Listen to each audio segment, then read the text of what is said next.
অনেকেই বলেছেন আমার নিয়মিত ঘুম হয় না। কিভাবে বা কি করলে আমার নিয়মিত ভালো ঘুম হবে তার উপায় বলুন। দেখুন, ঘুম হয় না বেশ কয়েকটি কারণে।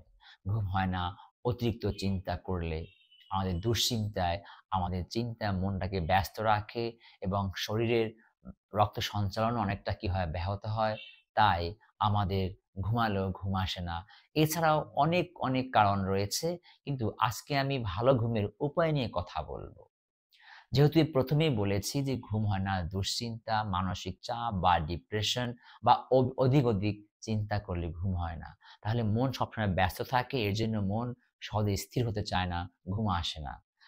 আসলে আমাদের মনের উপর কাজ করতে হবে এবং শরীরের উপরও কাজ করতে হবে। কারণ শরীর মন নিয়েই আমাদের জীবন।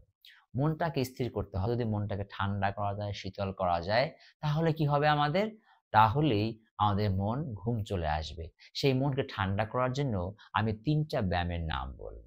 ১ নম্বর হচ্ছে সিংহাসন, ২ নম্বর হচ্ছে হলাসন, ৩ নম্বর হচ্ছে পবন মুক্তাসন।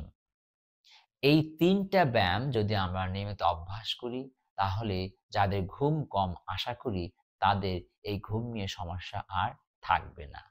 এছাড়াও আমি আরেকটি কৌশল আলোচনা করব। আর সেটা অনুসরণ করলে আপনাদের সকলেরই সুন্দর ঘুম হবে। আমি শতভাগ ওয়ারেন্টি গ্যারান্টি দিচ্ছি। আর সেটা সহজ একটা কৌশল। আর সেটা হচ্ছে ঘুমের আগে স্নান করা। অবশ্যই আপনাদের যাদের ঘুমের সমস্যা আছে, ঘুমের আগে স্নান করবেন।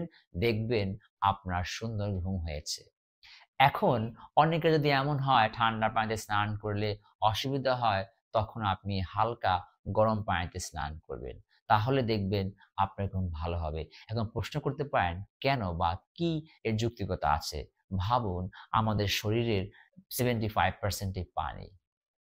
আর যদি পানির উপরে আবার সেই শরীর পানির তৈরি। আর সেটা যদি আবার যখন এই শরীরে পানি পড়ে, তখন এই শরীরের মধ্যে এক ধরনের রক্ত সঞ্চালন বৃদ্ধি পায় এবং মনের উপর একটা শিহরণ আসে। আপনারা দেখবেন স্নান করলেই মনে হয় একটা বিশুদ্ধ হয়ে যাচ্ছি এবং মনের উপর একটা প্রশান্তি ভাব আসে, শান্ত ভাব হয়ে যায়। মুহূর্তের মধ্যে মনে হয় যেন একটা পরিবর্তন লক্ষ্য করা যায়। তাই আপনারা নিয়মিত স্নান করে ঘুমাবেন। আপনাদের যার সমস্যা আমাকে অনেকেই বলেছেন, দেখবেন তাদের এই সমস্যাগুলো থাকবে না। তার মানে যোগাভ্যাসগুলি করবেন। আর সবচেয়ে গুরুত্বপূর্ণ হচ্ছে নিয়মিত স্নান করবেন। দেখবেন আপনার ঘুম ভালো হবে। আশা করি আপনারা সবাই অভিজ্ঞতা লাভ করবেন আর তখন এটাকে আপনারা চর্চা করবেন। ধন্যবাদ সকলকে।